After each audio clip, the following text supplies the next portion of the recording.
All right, and welcome back to the Gulf Coast Growth Show. I am Jason Lee, your host, and my co-host Clint Aiken is unable to be with us today, but we're looking forward to our next shoot, and we'll have everybody in studio. And I'm here with Mary Jane, or the original MJ here in the Gulf Coast region. And I laugh because Mary Jane Naquin, yes, as it's pronounced in Texas, and Naquin out in Louisiana. There you go. And Joaquin in California. Got it. Naquin in Louisiana. Naquin in Louisiana. There you go. Yeah. Somebody right now is from Louisiana, and they were correcting me while they were listening. That's not right. They correct me too. Yeah, I love it.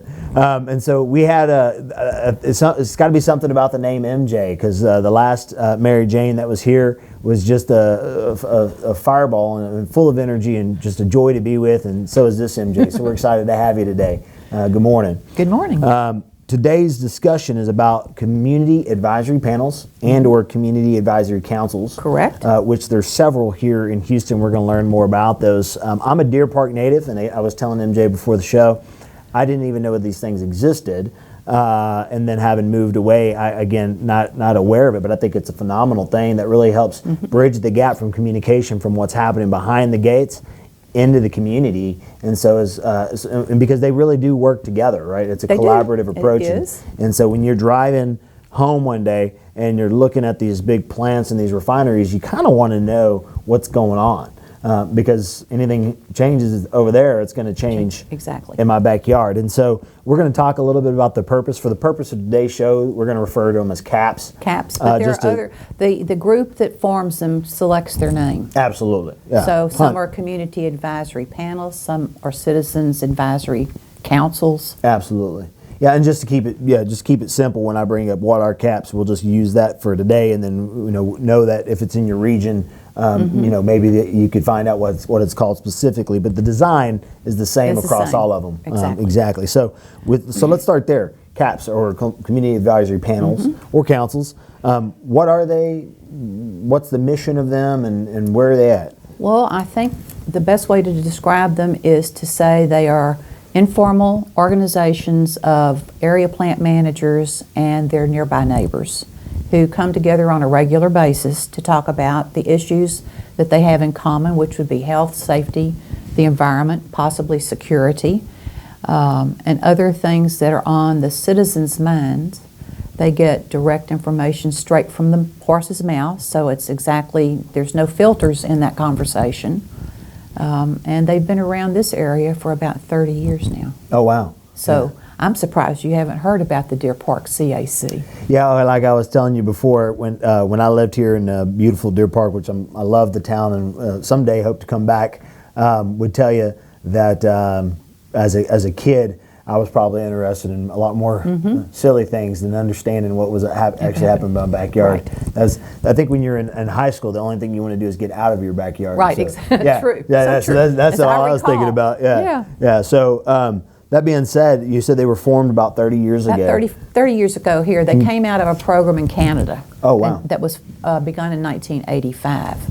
And in the United States, when the emergency community right to know legislation and the Superfund amendments came about, and the government said to industry, you better talk to your neighbors and you better plan for emergencies. So out of that came local emergency planning committees, which are mandated. Community advisory panels, on the other hand, are not.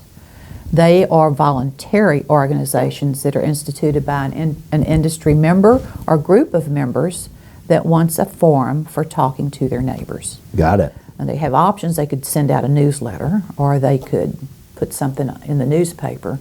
But these are face-to-face meetings, except for during COVID, that give you a chance to get acquainted and learn about each other. So it's a two-way conversation, not just one way.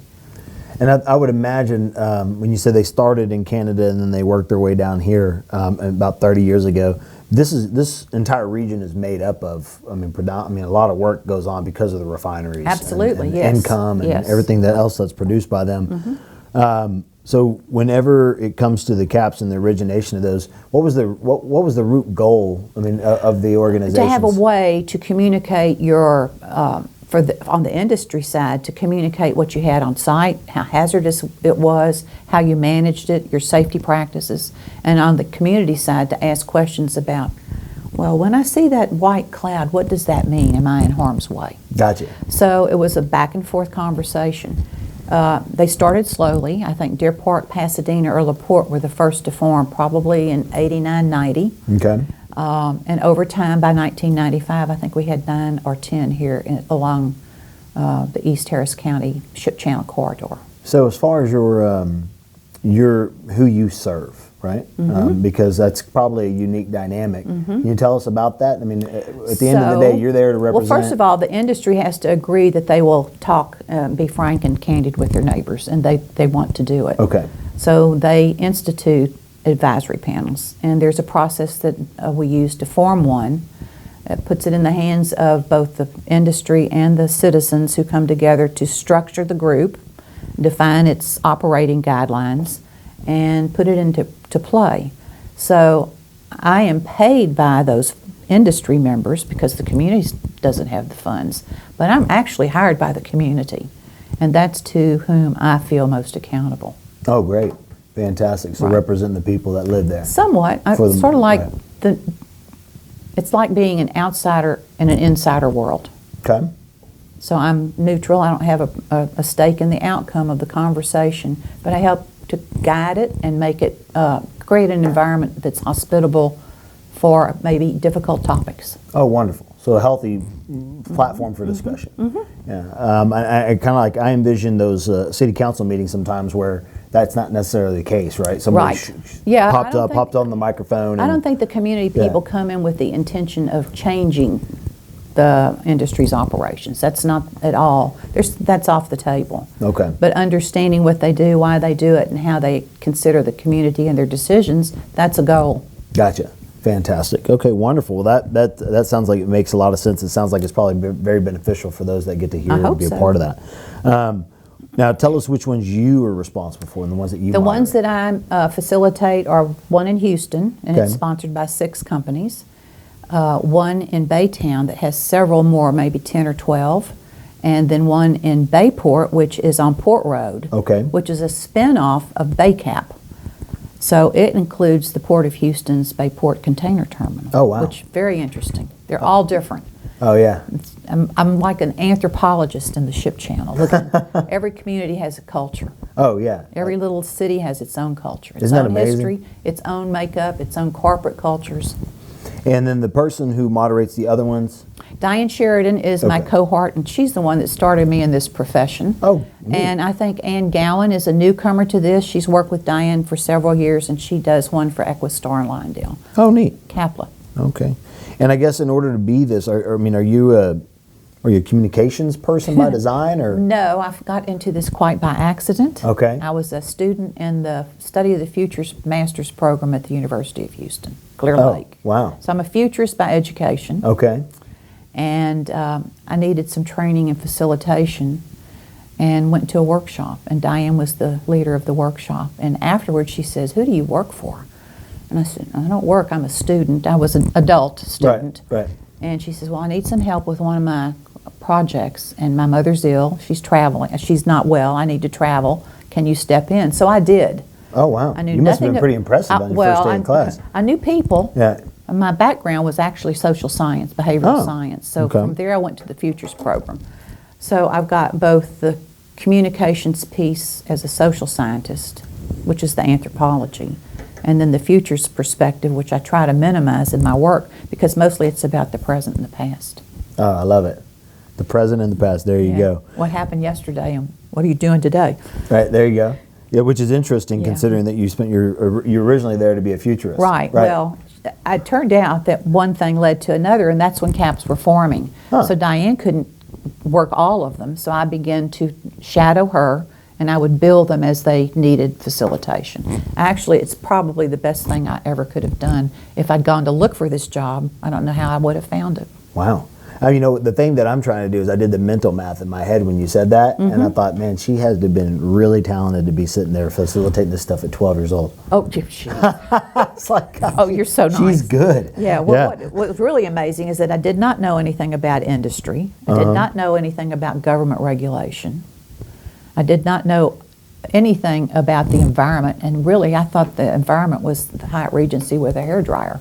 Now I know a little better.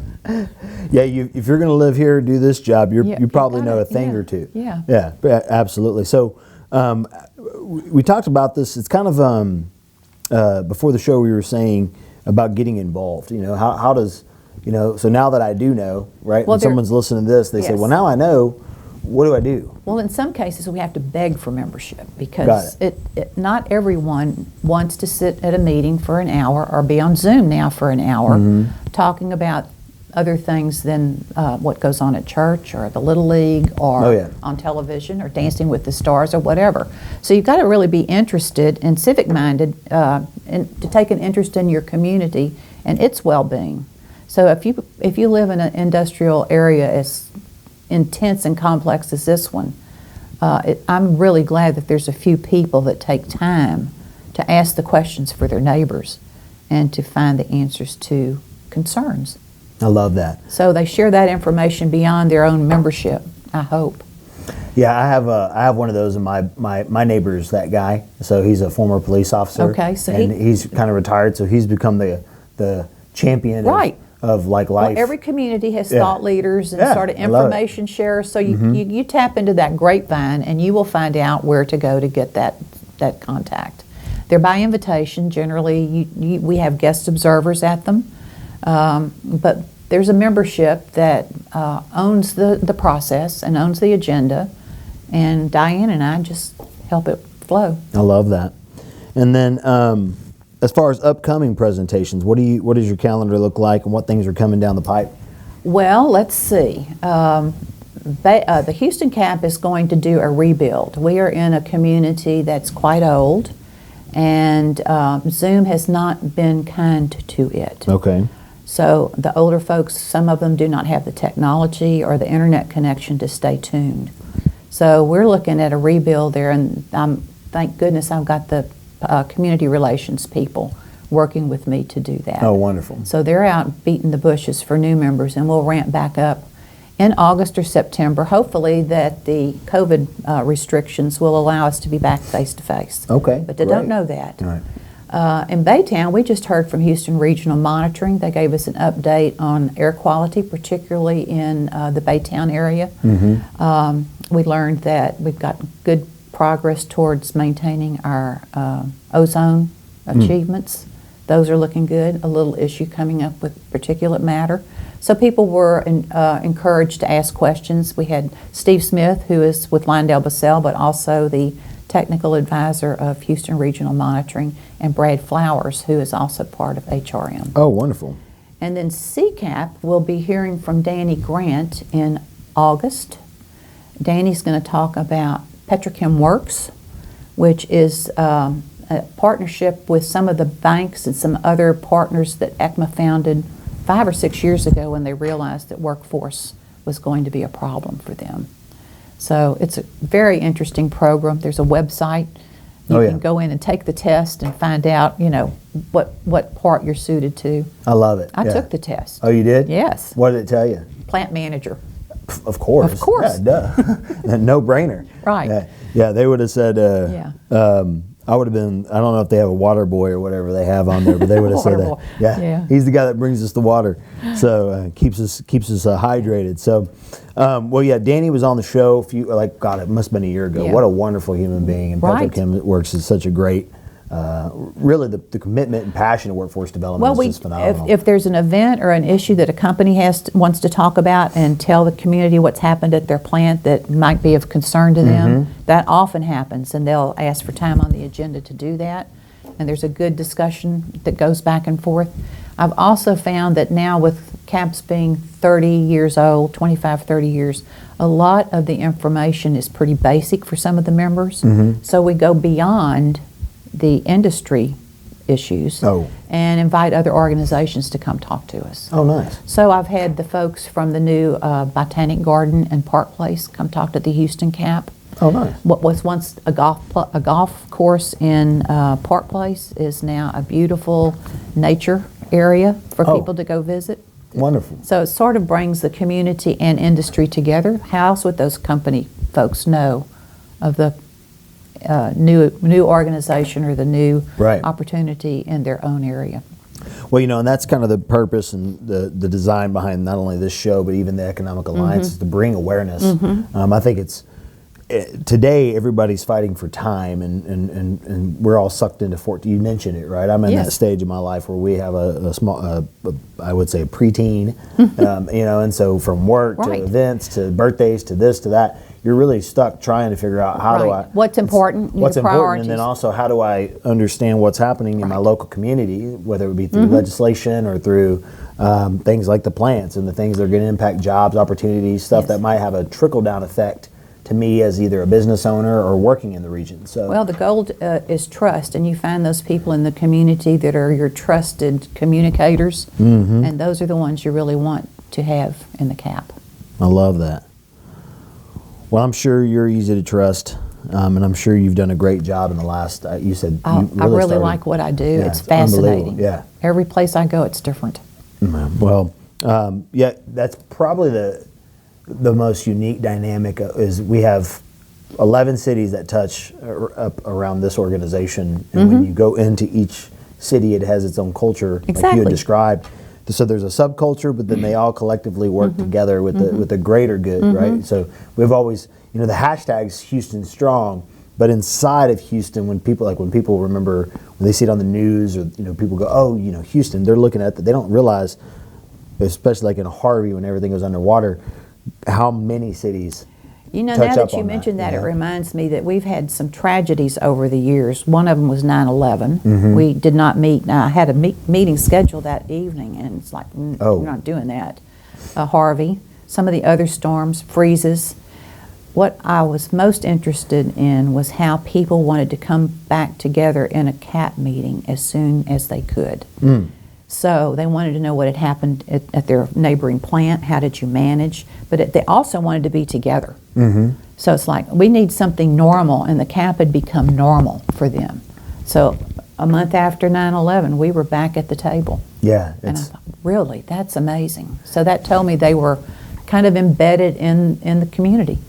Well, speaking of past, but one thing that has existed for thousands of years is a human need for and/or desire to be part of something and be part of a community. Well, I think COVID has put a knock on that, hasn't it? Well, it's just made us realize how badly we need it. Right, exactly. Yeah, absolutely, Yeah. and I'm excited about it. That's why I love being back in studio, getting to meet people like yourself. It just warms my heart, and getting back out to business, right, where we're actually able to be amongst others and enjoying that. So last thing as we get ready to wrap up, I always like to ask our audience just to humanize the people that are here, so they can, so that we take them out and we forget that person's also out there and just a normal person. So, do you have any fun facts or any joy or anything that you really enjoy? Yeah, joy, things that bring you, I have 20 joys. Oh, 20. 20. Wow. The youngest one is 1. Okay. And the oldest one is 26. Wow. And the 20. 20. Wow. And the first one got married 2 weeks ago in California, and it was the best family event I've been to in a long time. Oh, what a blessing. So all 18 of the 20 grandchildren were there. So and all of my children and all but one of their spouses in a wonderful vineyard in California. What a blessing. It was great. Oh my gosh. I had a nephew get married, and that was the first time all the grandparents and grandkids and everybody got to come out, and it was a wedding, a venue where people were able to get together, and I swear I've never seen so many 70-plus-year-olds partying like it was. Right. Like they were dancing, They were getting down. It was a lot of fun. So it was a lot of fun. Well, I think that I also know quite a few people that that really is that joy, that grandchild joy, right? And so my mom's entering that season in her life, about to retire, Good and so for she's her. getting to experience Oh, that. I'm Right? not, retirement isn't on my agenda. Oh yeah. I couldn't sit still. I didn't A year ago I had an accident and bought a new car. Totaled one, bought another one. Typically I have 20, 30,000 miles on a car because of the driving I do from meeting to meeting around the area and into Louisiana. This car only has 4,000 miles on it. It's a year old. So I've gone back and forth to HEB a number of times. Yeah. Well, I bet you're probably excited to get back out and get back to life. Yeah, I want my wheels rolling. Amen. Well, Mary Jane, or MJ, or Mary Jane, it was such a pleasure having you today. Nice meeting you, Jason. Yeah, we've just been a joy. And for our audience, again, community advisory panels, councils, Yes. CAPS or CACs. There's several of them from Baytown to Deer Park, but really if you're in the region locally, you can get connected to. Actually, before I forget, Okay. Deer Park has a website, and so I think may LaPorte. Mm-hmm. And if you go online and look for community advisory panels, they'll pop up. Yeah, I bet if you Googled, yeah, that's You can do the one that. thing that I found. Not many of them use social media because it's supposed to be a personal conversation love it. rather than something cyber. Well, yeah, you turn it into cyber, and then all of a sudden it becomes Yeah, something that maybe right. you never wanted it to be. What that's a totally different show, right? We Correct. could do on that one. With that being said, don't be afraid to get involved with your community. As advocates here, we try to bring you good information, try to keep you informed. But really, it's a two-way street. And so, if you live and/or work in these regions, it's critical to be involved in your local chambers, your local city councils. Get connected to And things now like that this. you know about CAPS, Mm-hmm. they can call you to Cap- reach out to me or to Diane Sheridan or to Ann Gowan. Absolutely. So you can always find me on LinkedIn or reach out to me. I'm happy to help get you connected to the moderators for your local region, and stay tuned. So you can always connect to the Gulf Coast Growth Show via any of our channels, LinkedIn, Facebook. You can go to the website at the Houston Port Region Economic Alliance. Log into there, and then right there they have a media page where you can subscribe to our channels, and you can always find myself, my co-host Clint Aiken, A-K-I-N, on LinkedIn. That's the easiest channel to try to connect to us, and we'll be happy to keep you informed and tell you what's going on in the region. So thank you for tuning in. MJ, thank you for joining us today. Enjoyed it. And we'll see you guys next week.